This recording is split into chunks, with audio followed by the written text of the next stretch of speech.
Good evening. Come on. I'm from Yorkshire. I know you can do better than that, everybody. Good evening. Good evening. Thank you so much. I'm James. I'm here to present the 3-minute thesis competition. I'm absolutely sure by the end of the evening we will get there with this. Who is here for the first time at a 3-minute thesis competition? Yeah, I presume all the competitors. That's second time. Third. Oh, okay. More than 4. Oh, my word. More than 5. More than 8. Who's been to all of them? Congratulations. I don't have a prize other than the admiration of your peers for doing that. What a pleasure it is to be here. I am an alumni of the University of York, where I studied public administration. Yeah, I know. Wow. Yeah, thanks. That sounded really sarcastic from me. Oh, isn't he doing well? It's not a PhD, obviously, but I'm trying. And I'm really, really proud to be from here. As I say, I was born in Yorkshire, and there's something that's particularly amazing about York. It has a history which would make Richard III turn in his grave. A cathedral which puts Durham to shame. I'm moving to Darlington, if you want to come to the pub with us and do a tour. Also, where's your applause for Darlington? For everywhere else, we go for it. And you have more pubs per person than anywhere in the country. And yet, you choose to spend your Friday evenings here. And I am exceptionally grateful for it, and I know we all are. The 3-minute thesis competition is a chance to celebrate the... Agree. The 3-minute thesis competition is a chance to celebrate the brilliant PhD students at the University of York. It is a competition, but it is done in the spirit that everybody is a winner. We have 3 winners who are the actual winners, but everybody is a winner. Finalists, are you ready? Good little gladiators joke there. Certain vintage of watcher. We have some rules. There is a single static PowerPoint slide. If you have slide transitions, you have already broken the rules. No additional electronic media, sound or video files. I can't see any costumes or instruments, but they are not allowed. If you exceed 3 minutes, you will be disqualified and shamed in front of your peers. Presentations in spoken word only, no poems or songs. Presentations are considered to have commenced when a presenter starts their presentation through movement or speech. If you have 30 seconds of clapping before it begins to hype the crowd, that goes off your 3 minutes. You have been warned. And the decision of the adjudication panel is final. Rules from the audience. No unwanted participation. Let's say no wanted participation either. No participation. Let's be very clear. Mobile phones on silent. Is everybody's phone on silent? Great, I'll be checking. And there is a people's choice vote. This will be online, so get ready to place your vote after the presentations. There'll be a QR code on screen, or colleagues will be handing around paper if you prefer to do it that way. The criteria which yourselves and the judges are voting against: comprehension and content, and engagement and communication. All clear? Great. People have been here 8 times. This should be especially clear. And we have our judging panel. Paul Wakeling. Paul, can you give us a wave? Hi, Paul. Yeah. I'm not sure whether this works, Paul, to get 2 claps or none. Lily Parsons. Hi, Lily. Tom Rusbridge. Tom, you've not come dressed in your running gear tonight. Abhishek Das. Hi, Abhishek. And Claire Fothergill. Hello. Right. On to the prizes. The first prize is an iPad. Second prize, a £150 voucher at a range of high street stores of your choice. Third prize, a £75 voucher. And the prize you truly cannot put a value on the People's Choice Award, which is also a £75 voucher. The winner of the University of York 3 Minute Thesis gets to take part in the national final. York has had a number of very, very close calls, but speaking to our contestants this year, I really think this could be the year for us. So, with all that done, are we ready to get into it? Can we have a round of applause for all of our contestants?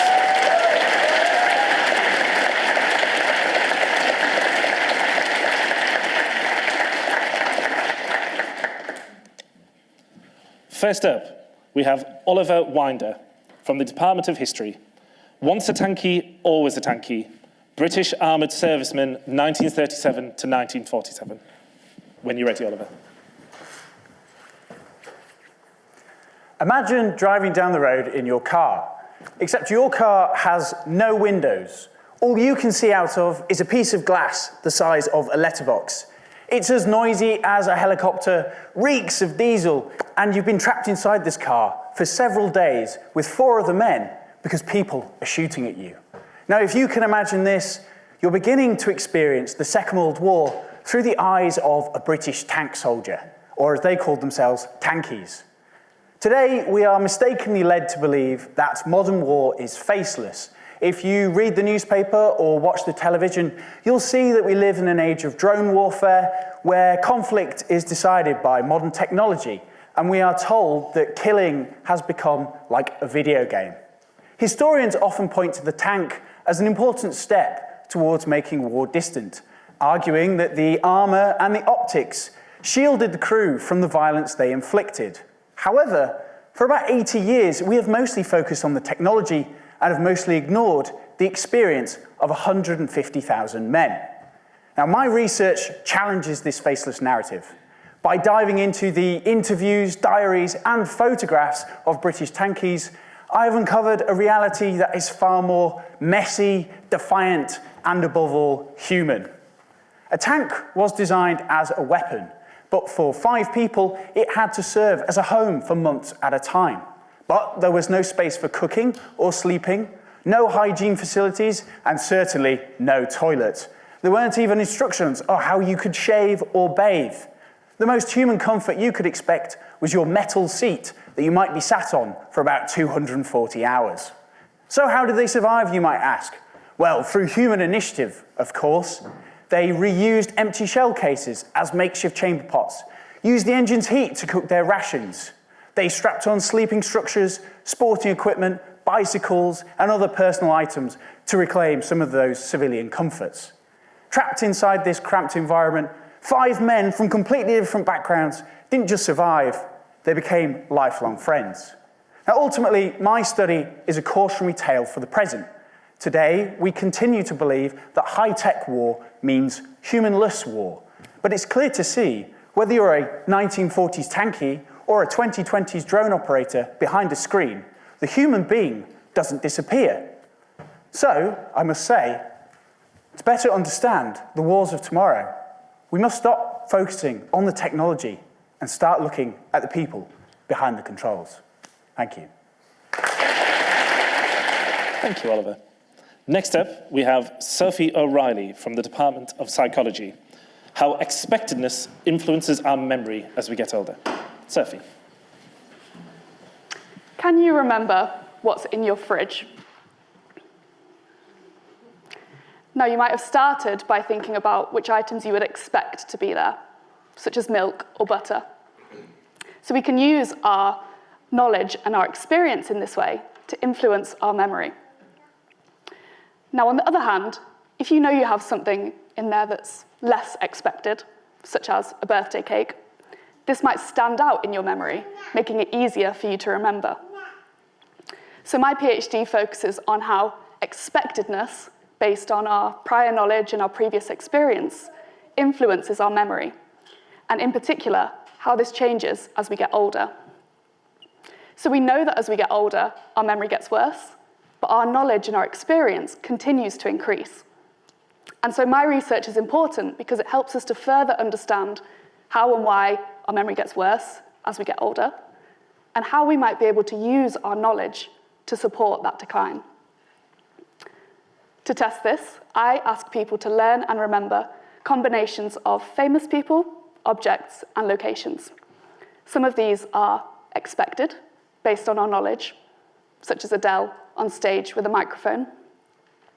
And some of these are unexpected, such as Donald Trump on a volcano with a Rubik's Cube.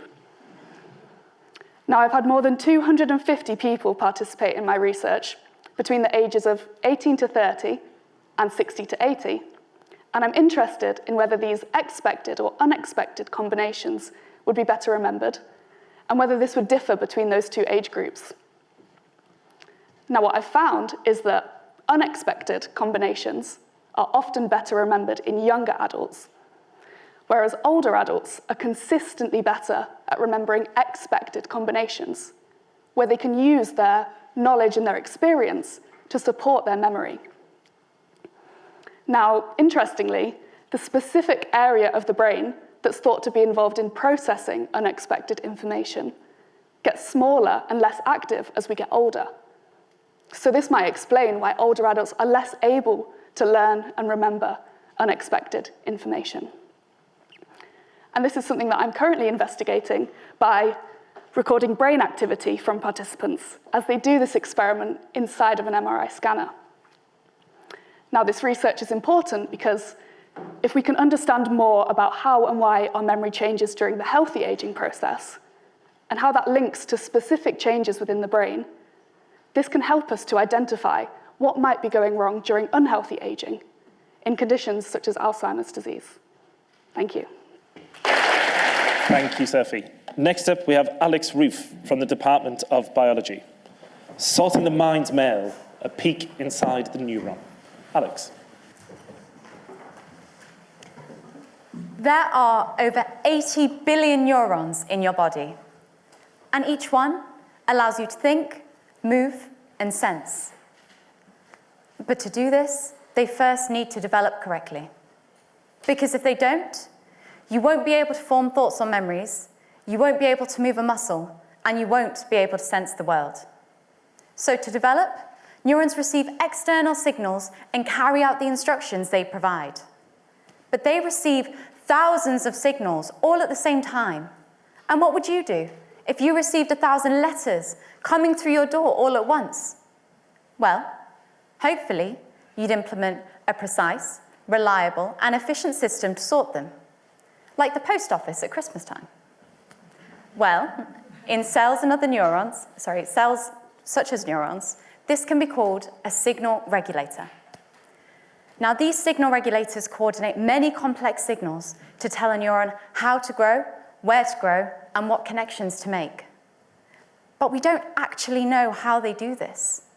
And so, when things go wrong, disease will arise, and we still won't know why. Now, one very important signal regulator, the focus of my research, is GSK3 beta, a master regulator. Now, this master regulator is in almost every cell in your body, and so when things go wrong, diseases in your brain, such as Alzheimer's, Parkinson's, schizophrenia, or in your body, like heart disease, diabetes, or cancer, can arise. And without knowing how they occur, we can't know how to treat them. So what we need to do is take a look inside the neuron and see what our master regulator is truly doing. So to do this, I'm creating a tool that will reveal where, when, and how our master regulator works. This tool can be put inside almost any cell in your body and will glow when our master regulator is on and dim when it is off. So I can look down a microscope and watch a cell, such as a neuron, grow and develop into a healthy neuron. And then I can see where our master regulator is controlling signals to do this.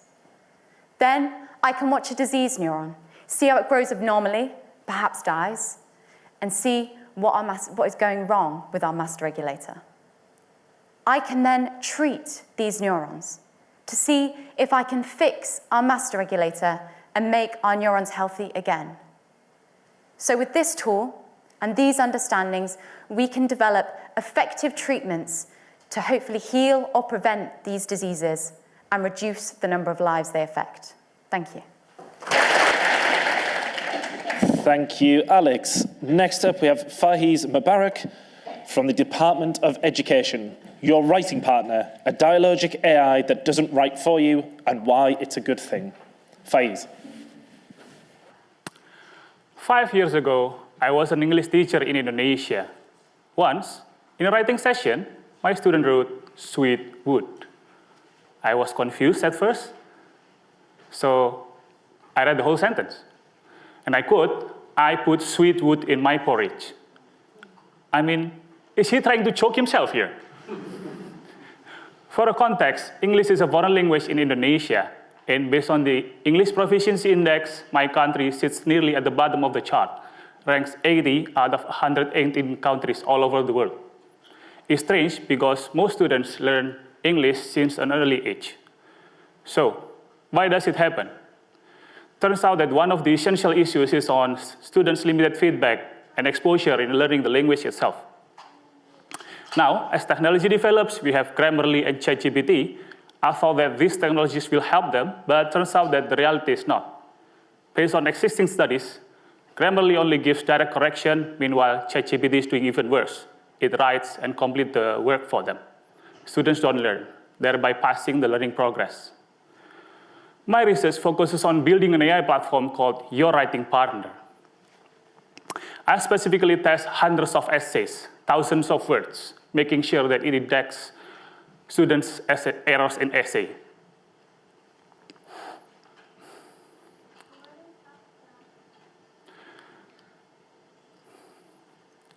It has two major features. One, instead of giving direct correction, it will give indirect correction, providing clues, raising questions, just like, you put the wrong comma here. This is the incorrect spelling. Is it plural or singular? Just in case, if students don't understand about the feedback itself, it features a chatbot that can let students to interact. So they can ask clarifications, provide explanations, or even ask for examples. My research investigates whether AI feedback as well as students' dialogue with the AI itself will help them in noticing their own errors as well as improving their writing skills, and whether students can learn indirectly in grammar, punctuation, as well as spelling, and whether this system can be an alternative for students to learn English in a practical and a personalized way. Lastly, if you are still wondering what sweet wood is, with the proper feedback and with my system, hopefully my student will eventually write the correct answer, cinnamon. Thank you. Thank you, Fahiz. Next up, we have Lucy Anderson from the Department of Biomedical Sciences. The key to cancer, unlocking new medicines. Lucy, when you're ready. Over 2 in 3 patients die within 5 years of being diagnosed with acute myeloid leukemia. This leukemia is a fast-spreading blood cancer which starts in your bone marrow in cells called stem cells. Under normal circumstances, these cells go on to make your blood. But in cancer, they grow and divide out of control, crowding out your healthy cells, leading to symptoms like infections, anemia, and eventually death. Current treatments focus on stopping all cell replication.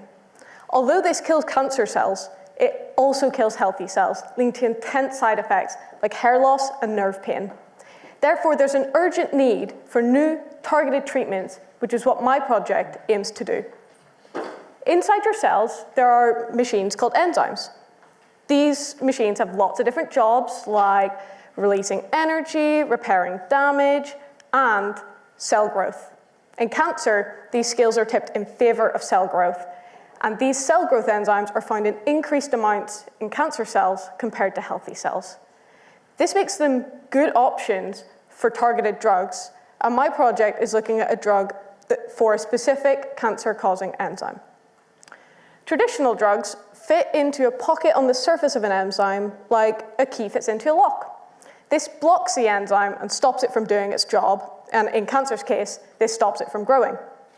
But just like any key can't fit into any lock, the drug needs to be a specific shape. Therefore, I spend most of my time in the lab, picture lab specs, white coat, test tubes, designing and making drugs of different shapes and sizes to make them fit the pocket better and make the drug more effective. But these traditional drugs have a major drawback, and that's that only one enzyme can fit into one drug. So you need lots and lots of drug for the desired effect, which leads to high doses and lots of side effects for patients. Therefore, I'm designing a new type of drug called degraders. These are like two keys on a key ring. One is the same as before. It fits into our cancer-causing enzyme and blocks it. And the other one fits into a special enzyme which can chop up our cancer enzyme, removing it from the cell. This, in and of itself, reduces the dose, but this second key is like a skeleton key. It can chop up our cancer enzyme over and over again, dramatically reducing the dose, reducing side effects, and improving patient outcomes. Thank you. Thank you so much, Lucy. Next up, we have Dean McGettigan from the Department of Chemistry. It's like I'm being counted down now. We have Dean McGettigan from the Department of Chemistry. MRI on steroids. What did we say at the start? Thank you. Dean McGettigan from the Department of Chemistry. MRI on steroids. Optimizing the metals we can't live without. Dean, when you're ready. Stop and think about your life 20 years from now. What if I told you reality will look far worse? Each and every one of us is desperately dependent on metals. We use them to make the fertilizers for our food, to make materials such as plastics, and even life-saving medicines. Both you and I need these metals, but supply is dwindling. The metals that I study are predicted to reach a global shortage by as early as 2030. This will result in a sharp increase in the cost of living. My research aims to solve this crisis. But to solve this crisis, we need to think like a detective. We need to solve the case. The case. How do these metals work? And how do we make them work harder?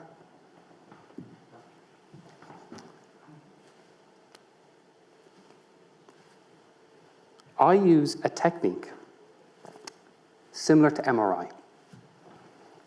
We use this technique to analyze important chemical reactions. MRI is an imaging technique to image the body. I use it to image chemical reactions. Normal MRI is like trying to hear a whisper in a crowd. But MRI on steroids takes that whisper and turns it into a shout, amplifying the signal, just like a magnifying glass. And as every good detective knows, that's what we need to solve the case. Every day, I put my lab coat on, I put my goggles on, and I put my gloves on. And I step into the lab, and I put these metals to the test.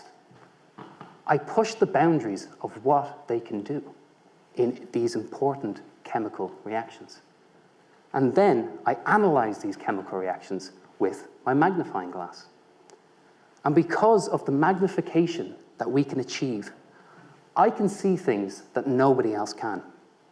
And because of that, I can understand how these metals work better than anybody else. Ultimately, by the time we reach this shortage, we will have learned so much about these metals that we will be able to do more with less. Ultimately, preserving that future 20 years from now, we all pictured at the beginning of this talk. Thank you very much.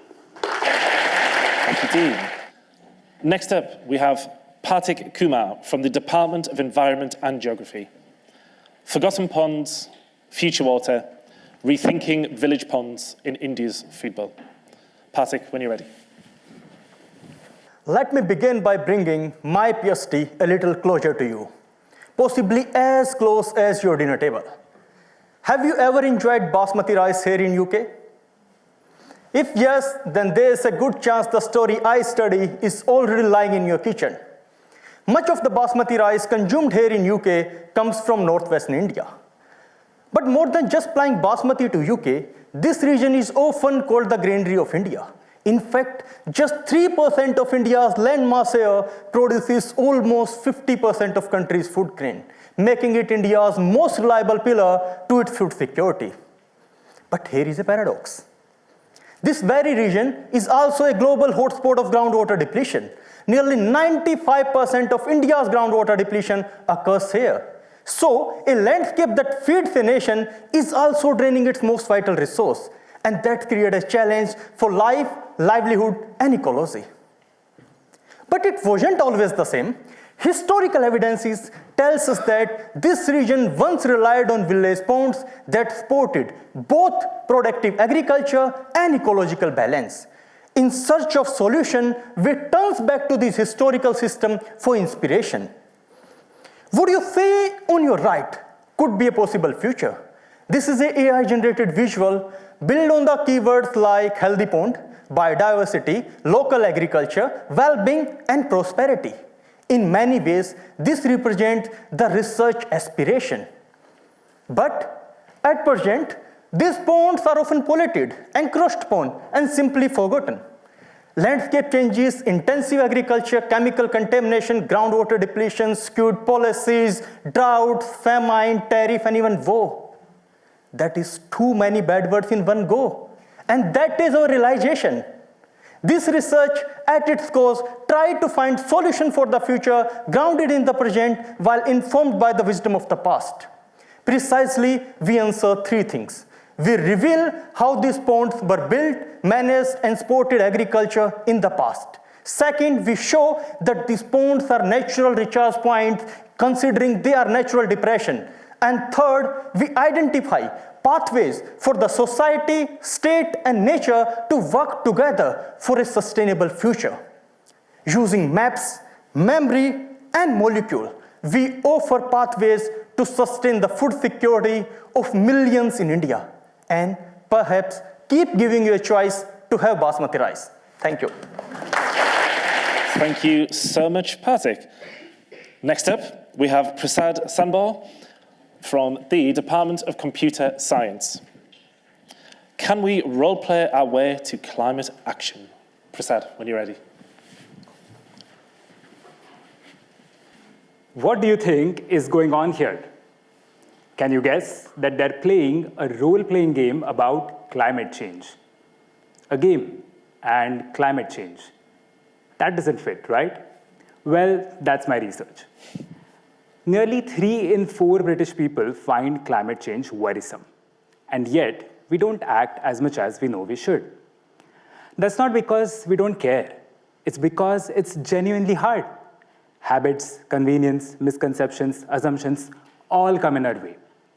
The feeling that one person cannot really make a difference makes it harder.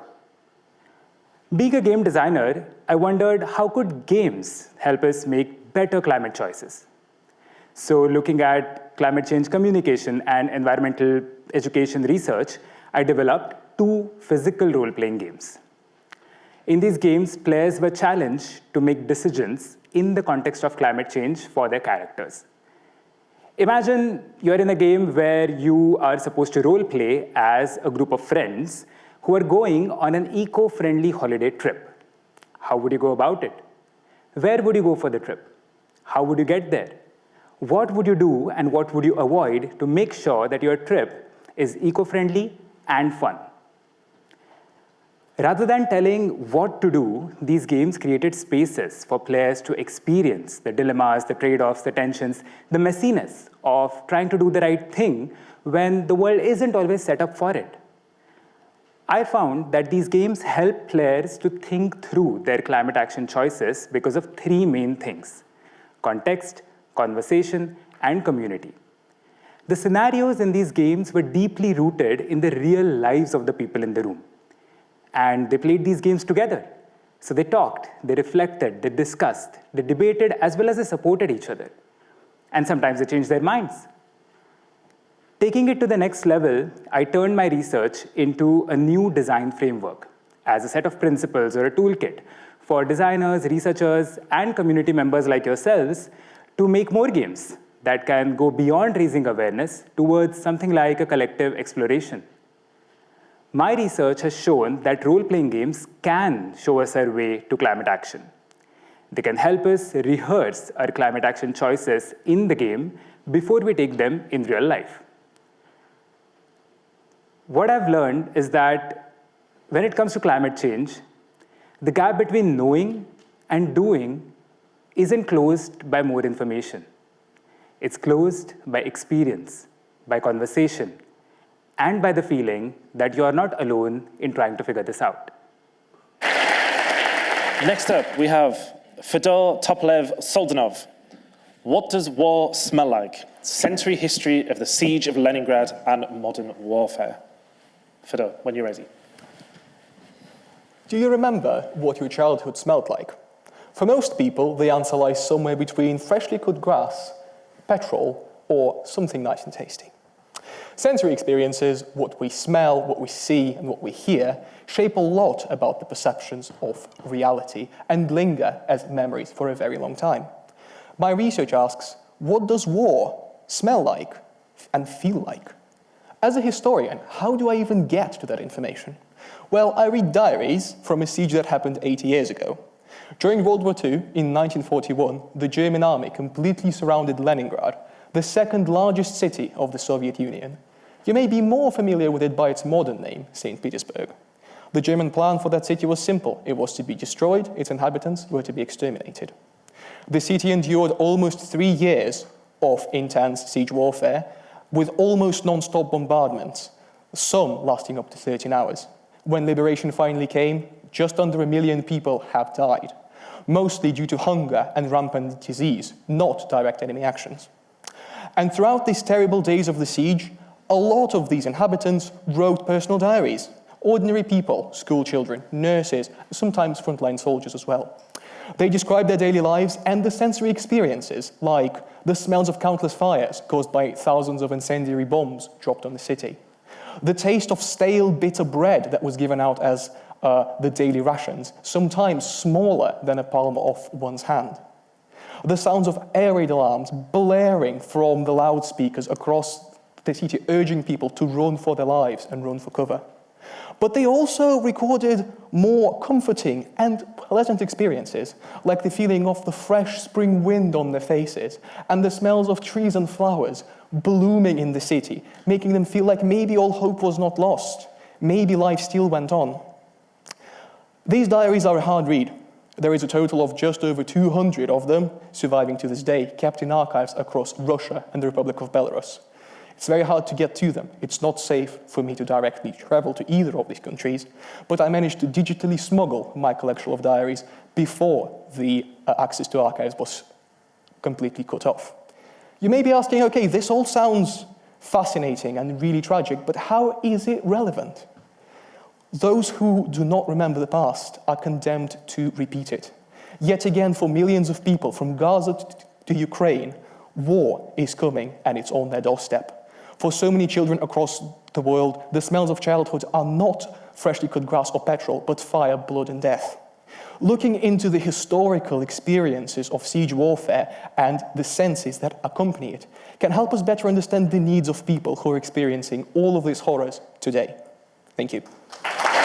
Fedor, thank you so much. Our penultimate speaker, we have Gabriella Holland from the Department of Chemistry. No place like home, improving cell models for better medicines. Gabriella, when you're ready. Imagine you were forced to live your entire existence on a hard, flat, never-ending piece of plastic. No home, no sofa, and no bed. At the very least, you'd be unhappy, right?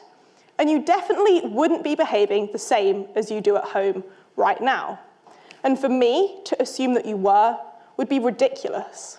Except for decades, that is exactly what scientists have been doing. We have been growing human cells on flat plastic in the lab.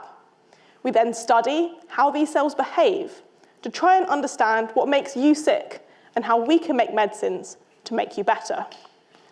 And although this does avoid the ethical issues of testing in animals, it isn't very helpful. This is because the cells are not used to growing on flat plastic, and so they're unhappy. and this means they don't give us a good understanding of how these same cells would behave in the body.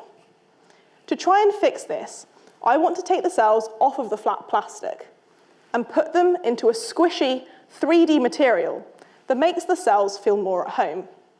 Picture this like scaffolding, supporting the cell while letting it communicate, move around, and come together to form tissues. This makes the cells a lot happier, and it's these synthetic homes of a squishy 3D material, called hydrogels, that I work on. Hydrogels are already found in everyday objects. For example, contact lenses and jelly are both entirely made out of hydrogels. Picture hydrogels as spaghetti strings, superglued together and then inflated with water. Unfortunately, hydrogels currently made by scientists are too stiff to match the squishy properties the cells are used to.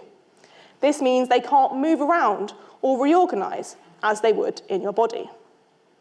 My research looks at making new hydrogels that changes the way these spaghetti strings are stuck together. Instead of using a chemical superglue, I use a Velcro-like connection. This Velcro-like bond is still strong, but it can be undone and done up over and over again. This makes a material that's flexible and can mend itself when broken. This means the cells can move around, reorganize, and form networks, just as they do in your body. So, by moving from a chemical superglue to a chemical Velcro, we can grow cells in a more natural environment. These happier cells make it easier for scientists to understand illnesses and make new medicines to make you better, faster. Thank you so much, Gabriella. And our final presenter, Chamli Arichandara from the Department of Health Sciences. Who holds the answers to our food crisis? Chamli, when you're ready. Have you ever stood on land so dry that the earth cracks beneath you? Have you seen floodwater destroy the fields that feed a community? Across the world, these climate extremes making so hard to secure food, protect health, and survive. This raises a critical question. Who really holds the answers to securing our food and health in a changing climate? To explore this, I listened to many farming communities across Sri Lanka to understand how their experiences from the past knowledge, present realities, and future inspirations shape how they sustain food and health. This is how my research supports different approach to climate adaptation by bringing farmers' experiences into future climate responses. Yet many solutions still treat this separately. For farmers, health is not just a single thing. They see a relationship between water, food, weather, community as whole, all connected through culture on the same plate. For them, these are never separate. In the past, they cared for the soil cared for the water, and water gave them food that sustained both life and health. Food was not just a product, it was part of a living and breathing system. But in the present, farmers face unpredictable weather, decline in soil health, and increase in pressure to use chemicals to maintain yields. Some farmers told me they feel they are poisonous, feeding the nation while worrying about what that food is doing to people's health. But farmers are not helpless. This research reveals that resilience is still deeply alive in these communities. And this resilience can help shape more sustainable futures, because resilience comes from generations of experience, because the people who grow our food. Thank you. Thank you, Chamley. That was our final presenter. Could we please have a massive round of applause for everybody who took part?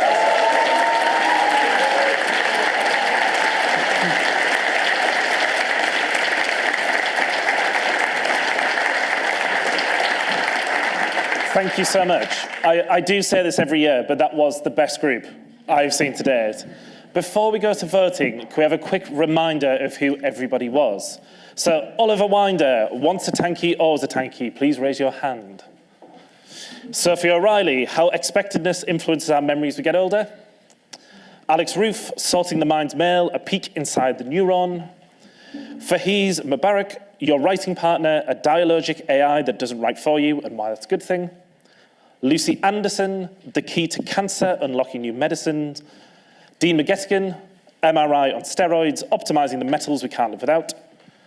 Partik Kumar, forgotten ponds, future water, rethinking village ponds in India's food bowl. Prasad Sambor, can we roleplay our way to climate action? Fedor Topolev Soldanov, what does war smell like? Century history of the siege of Leningrad and modern warfare. Gabriella Holland, no place like home, improving cell models for better medicines. And finally, Chamli Arya Chandra, who holds the answers to our food crisis. For our talks, we have Zalika Samiola, and we have, your name's not written down, Hugh Barrett, who are going to do some quantum magic. Ooh. It's like magic, but with physics. Hugh and Zalika, when you're ready. Thank you, James. All right, well, hello everyone. I'm Hugh. I'm a PhD student, third year PhD student at the University of Bristol, specifically the Quantum Engineering Centre for Doctoral Training. My research is focused around sort of making quantum light sources better, brighter, the quantum light bulb, if you will. And Zoo? My name is Zoo, and I'm also a PhD student on the same program. So we're both quantum physicists, and I'm in my fourth year, so this needs to end, okay? This is going to finish on December the 1st. You heard it here first, of this year. And I specialize in entanglement, so I look for long-range entanglement on honeycomb lattice structures. So yeah, I'm the ultimate beekeeper. And back to you, Hugh. Oh, thank you. So we're here to teach you the magic of quantum physics, because quantum physics is magic, really. And we'll need some audience participation at some time, so feel free to put your hands up when I call out. Zoo will be my glamorous assistant for most of it. But for my first act, I'm going to pull a cat out of my hat.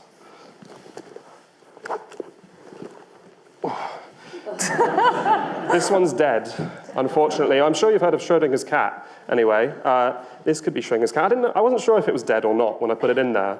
But it turns out it is dead, so at least I know now. And that's because I happen to leave a vial of poison with the cat. Ooh, don't want to drop that, it'll kill everyone. Which is actually, I think, a Dior lip liner, if you use that. Lip oil. Lip oil, that's right. So this cat's dead, sadly. But while it was in there, I didn't know if it was dead or alive yet. And that's the first quantum topic we're going to be talking about. Superposition is something, one thing or another, or both at the same time. And interestingly, Schrödinger thought this was a bad example.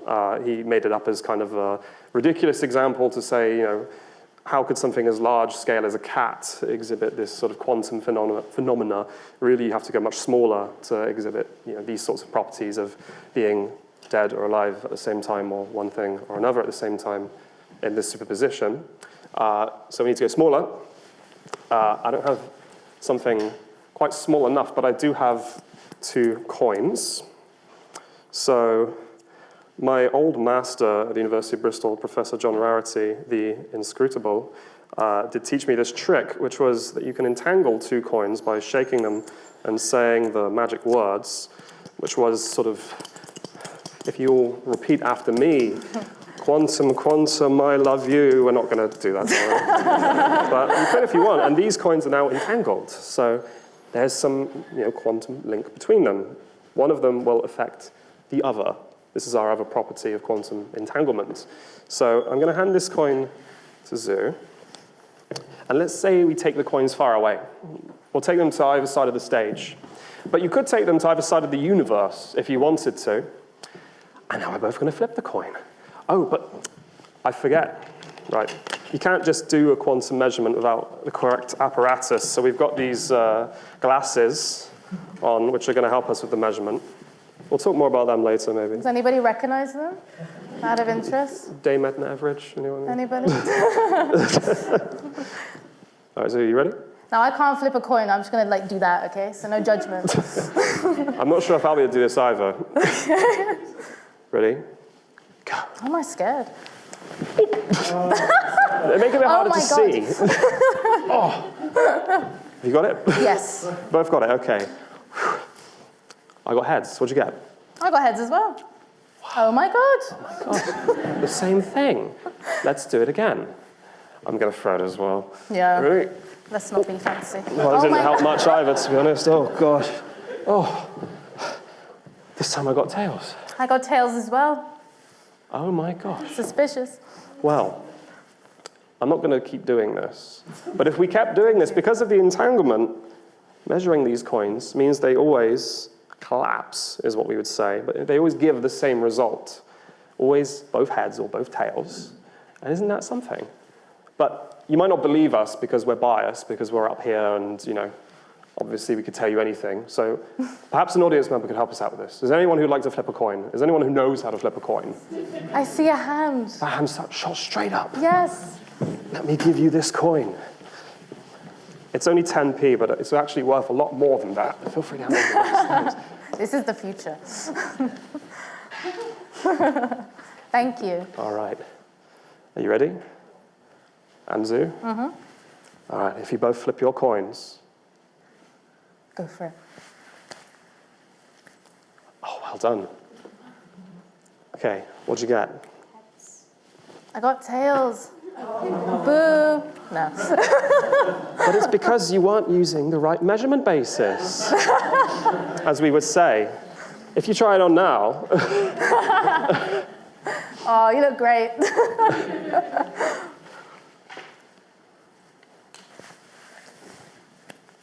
And what did you get? Tails. I got tails as well. Wow. What? Wow. I will need the measurement basis back, but feel free to keep the coin as a present. It's worth a lot. Very Thank you. generous. So, we've demonstrated entanglement. I can take these back now. We don't have to wear these anymore. Can I keep the coin as well? You can keep the coin as well. Nice. I've got a few spares I entangled earlier as well. So this is quite an interesting quantum effect in entanglement. The coins are entangled. Of course, they're still too big and too classical, aka not quantum, to actually have these quantum properties. But I'll talk briefly about a real-world example. This is a scientific diagram, and it might not be very obvious immediately what it's showing. But this blue arrow is showing the path of light. And we're considering photons, which are individual particles of light, the smallest unit of what you could say light is, really. So say we just take one piece of light and send it along the line, along the blue line. We hit this box with a line. It's what we call a beam splitter. It's like a sort of 50% reflecting, 50% transmitting mirror. So there's a 50% chance our single light piece will go up this way or along that way towards a detector. It's pretty simple. So if we are measuring on these detectors, do we see light? Do we not see light? We expect to half the time see it on this detector, half the time on that one. And that's a classical thing. It's not quantum. But if you take two photons that have been entangled, like the coins, and you send them on the two different sides of this beam splitter, then what we see, now it's maybe not super obvious from here, but there's a 50% chance that both will come out of one, or that both will come out the other. But they'll never come out both at the same time. So only one of the, for individual photons going through, only one of the detectors will ever click, showing two photons. never both at the same time. And that's just because they're entangled, and if you line them up perfectly well, they'll interfere in this way and always come out on one detector. And this was quite an early fundamental real-world demonstration of quantum physics, and it proved some theories, I'm sure, called the Honger-Mandel experiment, which was done in the 70s and 80s, I think. So that's quite interesting. But we're going to... Oh, yeah, go for it. How do you entangle them? We're going to talk about that, actually, right now. I can give you the example. There's someone in the audience. Maybe I have. Maybe That was I the have. best question. Yeah. Okay, so, right, now, we're going to talk about kind of how we do entanglement, really. There's a lot of ways, actually. But one of my favorite ways is you use a special crystal. This is shaped like Big Ben. And it's just glass. But if you had a crystal which was made of, say, silicon or something else like that, it has a special property, which we call the chi2 or chi3 nonlinearity. A bit complicated. But basically, if you take light from a laser, actually kind of like this one that I've got here, and if you shine it on one of these crystals, obviously probably not the Big Ben crystal, but a proper crystal, that light from the laser, which is, there's a lot of photons really, it's not quantum, it will spit out, with some low chance, but it'll spit out 2 photons entangled together. And that's just because of the way the light from this laser would interact with the crystal and spit out those 2 photons, quantum effect, that just happens in nature, which is quite beautiful, really. It's called spontaneous parametric down conversion, if you're interested. But that's how we do it. And we're going to demonstrate that now in real life. So we're going to go even smaller. So we're not doing cats or coins, we're doing photons or light from a laser. And I'm going to go through a quantum magic trick, which has been done in real life. It's called quantum ghost imaging. And the funny thing about ghost imaging is that you can take a picture of something without seeing it, really. So this diagram is kind of showing what's happening there. Say you've done this, and you've got 2 entangled photons, 2 entangled bits of light, and one of them goes towards an object, say a playing card, and the other one goes towards a camera. Now, say the camera can't see the card, right? Imagine there's a wall there. The camera doesn't actually see the card at all. But the first photon hitting that card, will change, and because the 2 photons are entangled, as we've described with the coins, one doing something will affect the other. And so, in this way, you can build up an image, it turns out. So, can we have another volunteer from the audience, please? This time to come up on stage. I see a lot of squished faces. That means you want to do it. Anybody? You're not too far away. I see a hand. Thank you. Well done. Come on down. Up. Remember, you can't get it wrong. Only we can. That's true. We can get it very, very wrong. Sorry. I'm so sorry. I was pointing. I'm so sorry. You can play rock, paper, scissors over it if you want. I'll be honest, I was looking at you, yes. Either is fine. I'm so sorry. We could do it on a coin flip.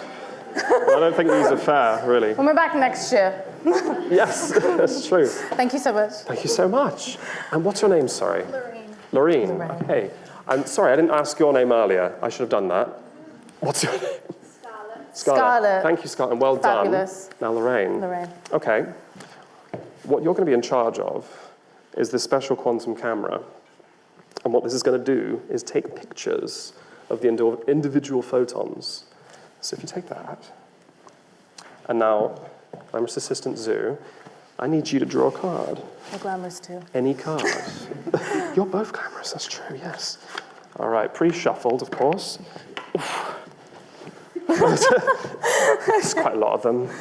Pick any one you want. Okay, I'll take this one, thank you. Okay, don't show me, don't show Lorraine, don't show anyone. Okay, Did anyone see? No one saw. No one saw? Good, okay, right. To do this experiment, I need to position you over here at the edge. Thank you. And Lorraine, I need to position you, let's see, Should we sort move of the in table? front of this poster, I'd say, sort of around this area. The important thing is, right, I need you to face this way. And you cannot see Zoo. Can you not see Zoo at all? No. Outline of sight. But don't stand immediately behind Lorraine, because otherwise I won't have line of sight myself. Yeah, this is perfect. I've set up the experiment. Alignment is very difficult in experiments. So now, Zoo, share your card to everyone but Lorraine. Do you all see that? It's a good one, isn't it? I've been told I have never played a card game before. Ooh. Sorry, maybe I've offended many people. All right, now I'm going to take my laser. I'm going to shine it. I'll try not to get in your eyes. It should be eye safe. You see the beam? It's kind of on the table there. Ooh. And when I do that, one of the photons coming out of this crystal is going to go towards you, Lorraine. So you can capture it with your camera, and one of them is going to go to you, Zoo, just to see your card, whatever it is, okay? All right, so are you ready? Yes. Here we go. It's quite hard to aim. Let's see. That's good. We've taken a picture. We're building up the image. Go for it. Feel free. I don't think there's actually any film in it, to be honest. It's budget. You've done it. Amazing. It's processing. And let's see what we've got. Oh my God. It's a bit blurry, to be honest, but can you see what the card is? Is it the Ace of Spades? Have a look. It's the Ace of Spades. How did we do that? And that's quantum physics. That was all right. Oh, thank you so much, Lorraine. Thank you so much, Lorraine. A big round of applause. A big round of applause to Lorraine and Charlotte.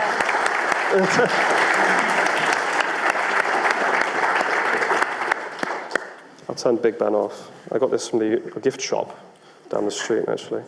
Who knows they sold quantum things in gift shops? Well, that is all of the tricks we have time for tonight. But now for facts, I suppose. Real quantum experiments like that cost millions of pounds of taxpayer money, really. And well, from that particular experiment, you might say, now, wouldn't it have just been easier to have, for example, a mirror, say, I don't know, there, and then Lorraine could have just looked in the mirror and saw Zoo's card without having to do this complicated business? And yes, it would have been much easier to do it classically, and that is the case, actually, with most things in quantum. There's a lot of hype around quantum, but it does have very specific practical uses, and this ghost imaging, while I don't know if it has much use yet, I'm sure there will be one. There was a paper on the previous slide, if you're interested in reading more about it, just at the bottom there. Quickly read and write all that down, or ask me later, and I'll tell you about it. But when it comes to demystifying the hype and talking about actual quantum physics, we're giving a talk tomorrow as part of the York Festival of Ideas called Quantum Actually. Like Love Actually. Hell yeah. Which will be a bit longer, and there'll be no magic, sadly, but we'll be able to talk about, some quantum theory, some quantum applications, and quantum policy as well, like what the UK government's doing about quantum, which I think is quite interesting. Yeah. So do come along. They're apparently selling out fast, according to Eventbrite. What that means, we don't know. But one thing I will say is that we want to put some emphasis on discussion. So if you do have time to come tomorrow and are available, we want to hear from you. And at the end of it, so it won't just be an hour of us talking, like we can talk about the things that we've learned as well, and any thoughts that you have. So yeah, everyone's welcome. Perfect. All right. And that's it. That's it. Thank you so much. Thank you very much for listening.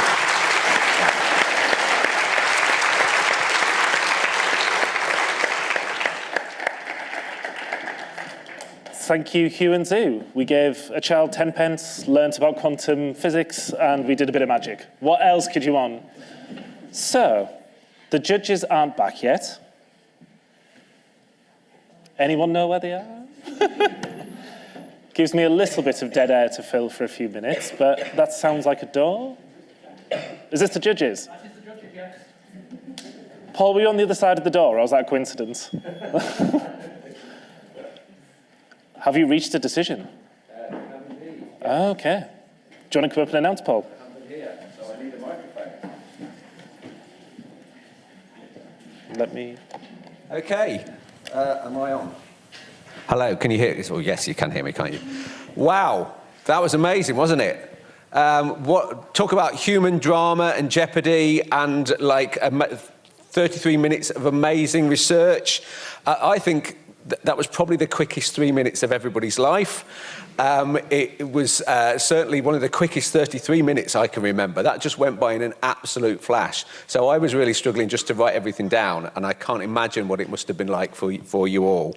I think we have had the equivalent of 1 million words of PhD research in 33 minutes, and we've condensed over 30 years of research activity into that same time. So that is absolutely amazing. And I'd just like you to give, before I announce the prizes, everybody a round of applause for that magnificent performance.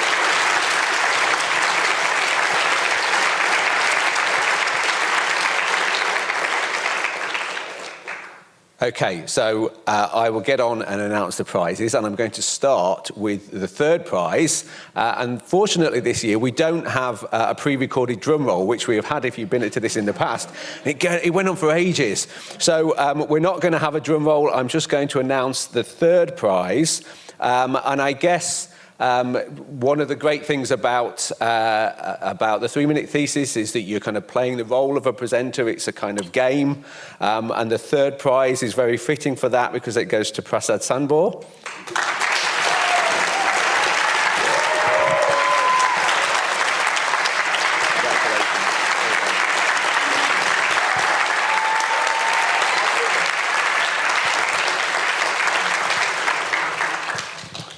So in second place, I've got a little comment which will only make sense if you were born before about 1985. And that's to say that for this talk, if you imagine that Harry Nilsson sang a song about lead, then it would describe this presentation. So it's Dean McGettigan, MRI on steroids, can't live without you.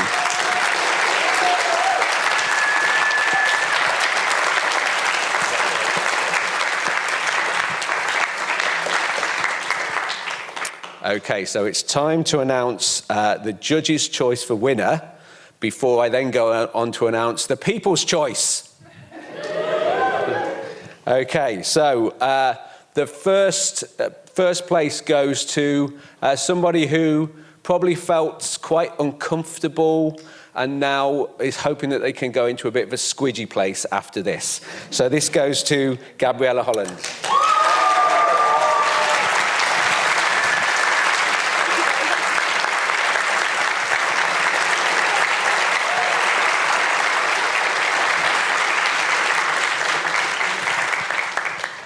Okay, so you're all very privileged tonight because you're going to witness something that has never happened before in the history of the York 3 Minute Thesis, in that we have a dead heat for People's Choice.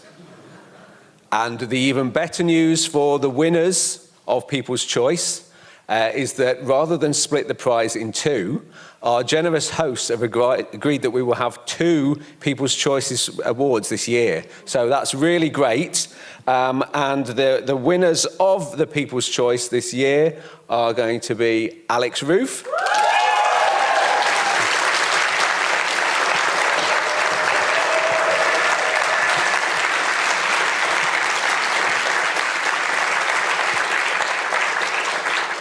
And Gabriella Holland.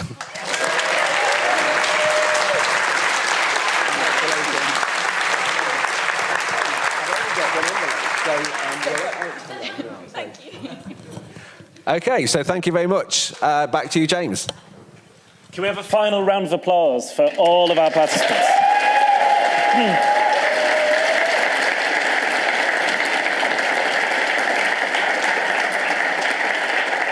That is about it from us. How wonderful that an institution like the University of York can do this. At a night where we have all age ranges from babies and people who are not babies to come and watch.